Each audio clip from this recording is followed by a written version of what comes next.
नमस्कार। आज के वीडियो में हम सिंधु घाटी सभ्यता की प्रमुख विशेषताओं के ऊपर चर्चा करेंगे।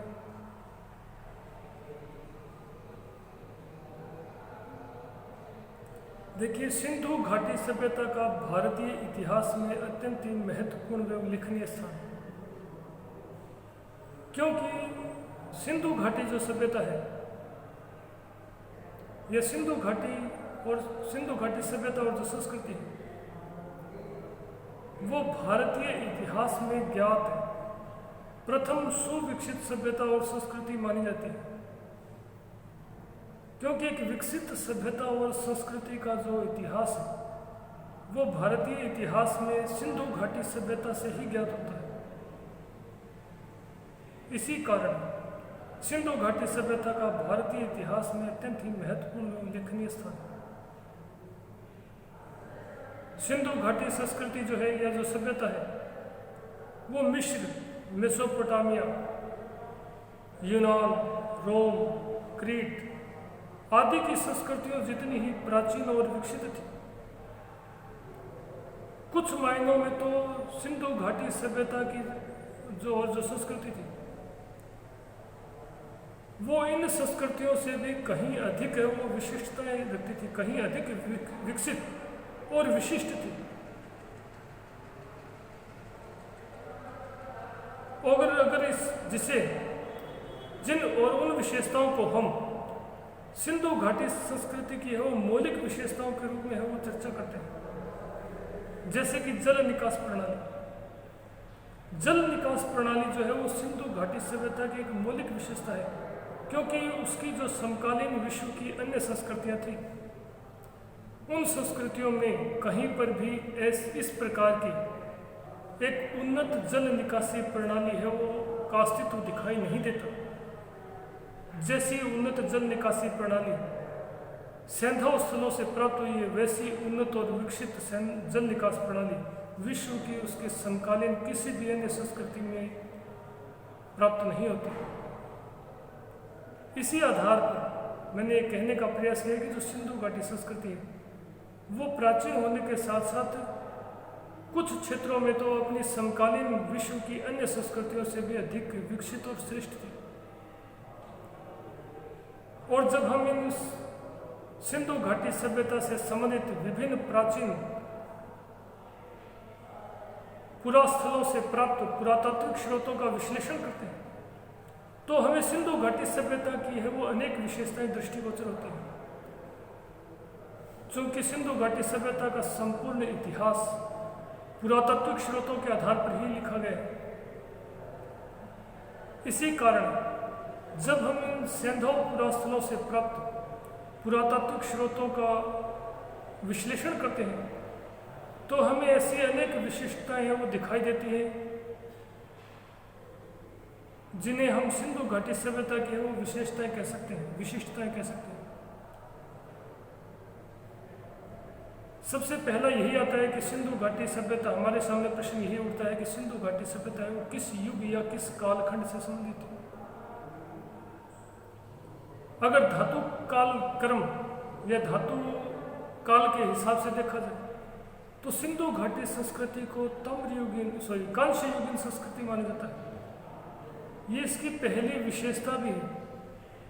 ये इसकी पहली विशेषता इसलिए है क्योंकि हमें पहली बार कांस्य धातु का प्रयोग सिंधु घाटी सभ्यता से ही ज्ञात होता है।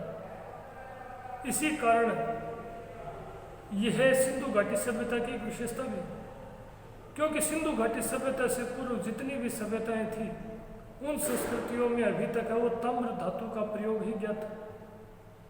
तो हमारा जो पहली जो विशेषता होगी वो यही होगी कि कांस्य युगीन सभ्यता, सिंधु घाटी सभ्यता जो है वो भारतीय इतिहास में कांस्य युगीन सभ्यता के रूप में वो जानी जाती है, क्योंकि सिंधु घाटी सभ्यता से ही या विभिन्न सैंधव पुरास्थलों से ही भारतीय इतिहास में पहली बार है वो कांस्य धातु का प्रयोग ज्ञात होता है। संभवतः सिंधु घाटी सभ्यता में ही पहली बार है वो पत्थर और ताम्र के साथ साथ कांस्य धातु का है वो प्रयोग किया गया था। संभवतः सिंधव लोगों ने ही सर्वप्रथम है वो तांबे में टीन मिलाकर है वो कांस्य का निर्माण करना सीखा था। इसी कारण विभिन्न सिंधव पुरास्थलों से बड़ी संख्या में कांस्य धातु से निर्मित है वो वस्तुएं, औजार बड़ी संख्या में प्राप्त हुई। सिंधु घाटी सभ्यता की जो दूसरी विशेषता है वो है नगरीय सभ्यता। सिंधु घाटी सभ्यता को भारतीय इतिहास में प्रथम नगरीय क्रांति का प्रतीक माना जाता है, क्योंकि सिंधु घाटी सभ्यता से पूर्व भारत में जितनी भी सभ्यताएं, संस्कृतियां थी, उनमें हमें मानव द्वारा एक विकसित नगर नियोजन, मानव द्वारा एक विकसित समाज के रूप में रहने के साक्ष्य प्राप्त नहीं होते। हमें पहली बार मनुष्य द्वारा एक विकसित सभ्यता और संस्कृति का जो ज्ञान है वो हमें सर्वप्रथम सिंधु घाटी सभ्यता से ही होता है। सिंधु घाटी सभ्यता से ही हमें मनुष्य द्वारा सर्वप्रथम बड़े बड़े नगरों का निर्माण कर उन्नत व्यापार, वाणिज्य आदि की जो जानकारी है वो हमें पहली बार भारतीय इतिहास में सिंधु घाटी सभ्यता से ही ज्ञात होती है। सिंधु घाटी सभ्यता से संबंधित विभिन्न पुरास्थलों के उत्खनन से इस तथ्य की पुष्टि भी होती है, क्योंकि विभिन्न सैंधव स्थलों के उत्खनन से जो भवनों और मकानों के जो अवशेष प्राप्त हुए उनसे ऐसा प्रतीत होता है कि संभवतः सिंधु घाटी सभ्यता के जो नगर थे उनको व्यवस्थित रूप से बसाया गया था।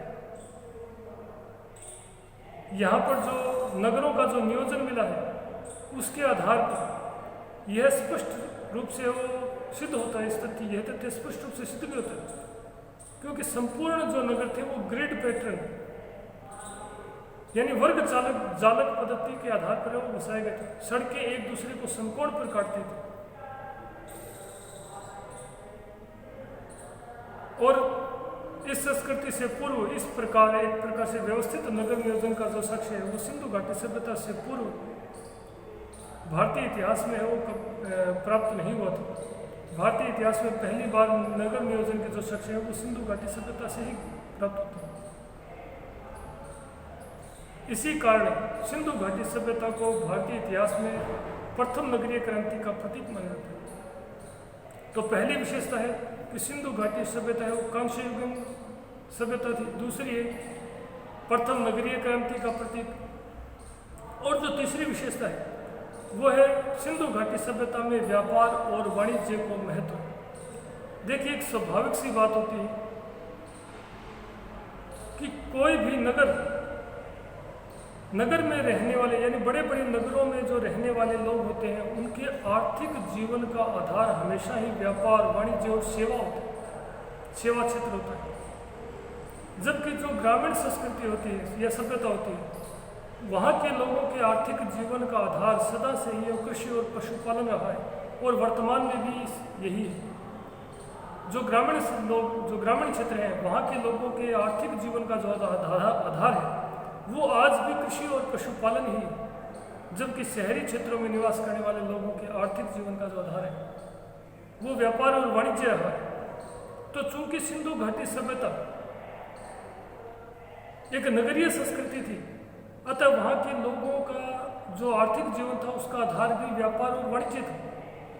और इस तथ्य की पुष्टि वहाँ से प्राप्त अनेक साक्ष्यों से भी होती है। जैसे विभिन्न सैंधव पुरास्थलों में सुत्क गेंडोर और जो लोथल है वहाँ से बंदरगाह के अवशेष प्राप्त हुए हैं, जहाज़ों की प्रतिकृतियाँ मिली हैं, औद्योगिक नगर चंदहुदड़ों के वो साक्ष्य मिले हैं।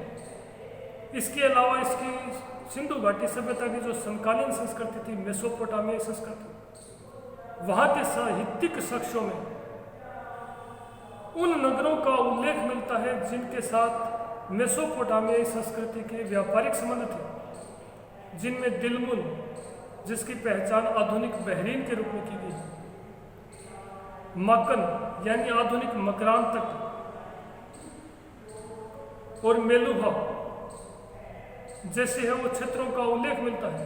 यहाँ मेलुहा की जो पहचान है वो इतिहासकारों ने वो सैंधव सभ्यता से की, यानी सिंधु घाटी सभ्यता और मेसोपोटामियाई संस्कृति के मध्य व्यापारिक संबंध थे और दोनों संस्कृतियों के मध्य संभवतः समुद्री मार्ग से व्यापार होता था।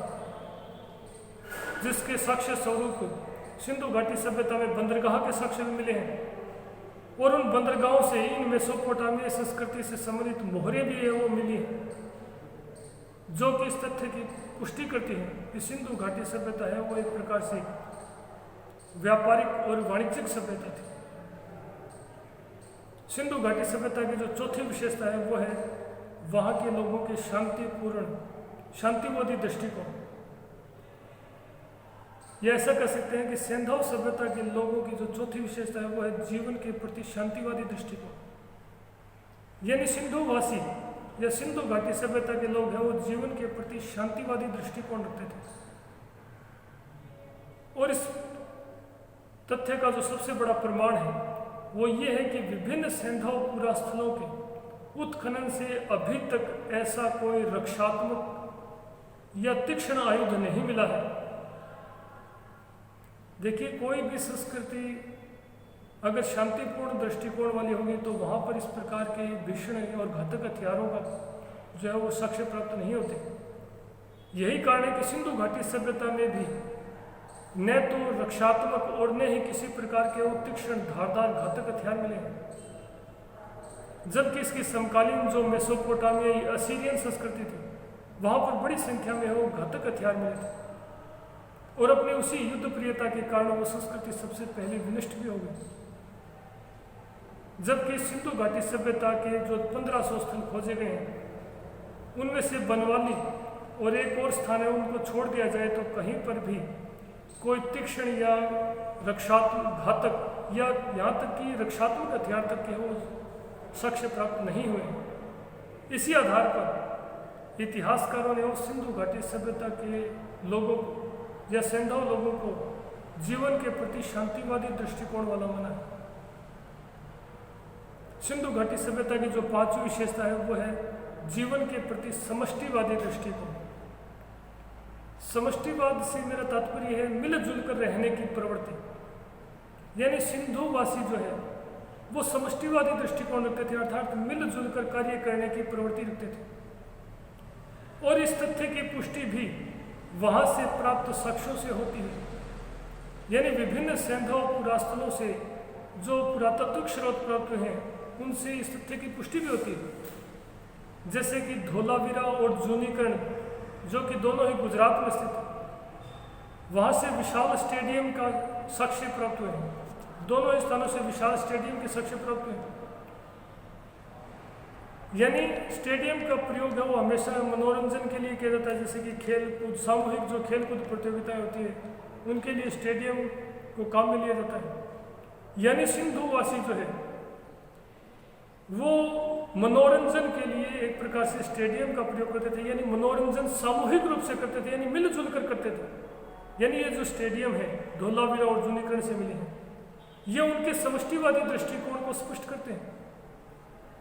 इसी प्रकार मोहनजोदड़ो से जो विशाल स्नानागार के साक्ष्य मिले हैं वो भी सिंधुवासियों के समष्टिवादी दृष्टिकोण को स्पष्ट करता है। सार्वजनिक सामूहिक स्नान। इसी प्रकार मोहनजोदड़ो और जूनीकरण से सभा भवन के साक्ष्य भी मिले हैं। यानी कि लोग अपनी सभा भवन का प्रयोग होता है किसी भी समस्या के निपटारे के लिए जो आवश्यक चर्चा है वो मिलजुल कर करना। यानी सिंधुवासी अपनी समस्याओं आदि के ऊपर है वो मिलजुल कर चर्चा करते थे, और इसीलिए संभवतः सभा भवन बनाए गए थे।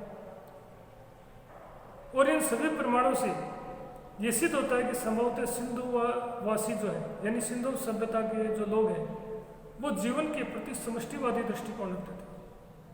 ये जो पांचों विशेषताएं हैं ये सिंधुवासियों की सांस्कृतिक विशेषताएं कहलाती हैं। जो भौतिक विशेषताएं हैं वो हम आगे वाले जो 6 नंबर से आगे हैं वो सारी भौतिक विशेषताएं हैं। पहली विशेषता है कांस्य युगीन सभ्यता। दूसरी जो विशेषता है वो है प्रथम नगरीय क्रांति का प्रतीक। तीसरी हो जाएगी व्यापार व वाणिज्य को महत्व। चौथा हो जाएगा जीवन के प्रति शांतिवादी दृष्टिकोण। पांचवी जो विशेषता सांस्कृतिक है वो है समष्टिवादी दृष्टिकोण। शेष जो भौतिक विशेषताएं हैं उनके बारे में हम अगले वीडियो में है वो विस्तार पूर्वक चर्चा करेंगे, जिनमें नगर नियोजन है, वाणिज्य, कृषि, संचार, संस्कृति, सामाजिक, राजनीतिक, सामाजिक, सांस्कृतिक, सामाजिक, राजनीतिक, सामाजिक, राजनीतिक, सामाजिक, राजनीतिक, सामाजिक, राजनीतिक, सामाजिक, जल निकास प्रणाली है, सामाजिक जीवन है आदि के बारे में हम चर्चा करेंगे। धन्यवाद।